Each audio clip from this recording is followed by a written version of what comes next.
आजची जी आपली ऍक्टिव्हिटी आहे स्टुडंट आहे ती आहे सायन्स 1 ची, ठीक आहे. आणि ती सुद्धा किती मार्कची आहे? 3 मार्कची आहे. आणि ती सुद्धा आपण बघू एकदम पद्धतशीरपणे. चेक करा.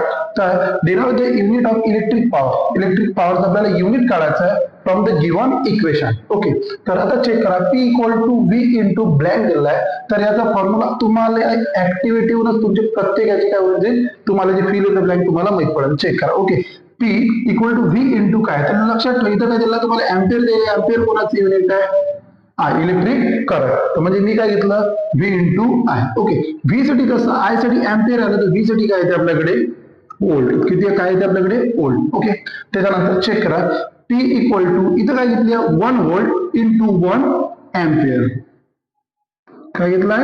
1 ampere.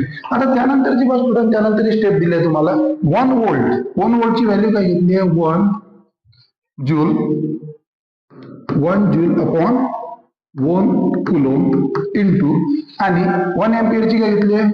1 Coulomb upon 1 second. Clear. आता चेक करा. 1 कुलॉम्ब कॅन्सल झाले, तर आपल्याकडे काय शिल्लक राहते तुमच्याकडे?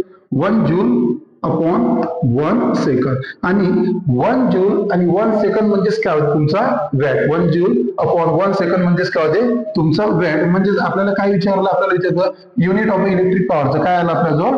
W म्हणजेच काय आला आहे? वॅट आलेला आहे. स्टुडंट एकदम इझी आहे. सर्व तुम्हाला इथं अवेलेबल करून दिलेलं आहे. किती मार्क्ससाठी? स्पेशली 3 मार्क्ससाठी. आपल्याला अशा प्रकारचे एकही मार्क आपल्या हातून जायला नको, जेणेकरून आपल्याला जास्तीत जास्त मार्क मिळेल. हाच आपला त्या मागचा काय हेतू आहे. ओके.